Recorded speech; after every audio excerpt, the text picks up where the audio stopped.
ద్వితీయోపదేశకాండం 18వ అధ్యాయం 18వ వచనంలో నీ వంటి ప్రవక్తను పుట్టించేదను అని తెలుగు బైబిల్లో ఉంది. కానీ అక్కడ పుట్టించెను అనే పదం లేదు.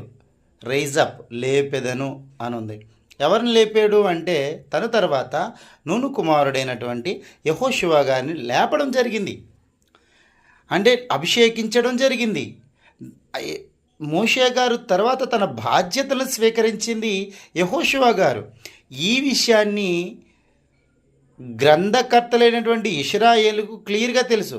కానీ ఆ గ్రంథాన్ని దొంగిలించి తెచ్చుకున్నటువంటి రోమీలకు అర్థం కాక, ఇతర బైబిల్ పాఠకులకు అర్థం కాక దానిని వేరువేరుగా ఎవరికి నచ్చినట్టు వాళ్ళు ఆపాదించుకోవడం జరుగుతుంది.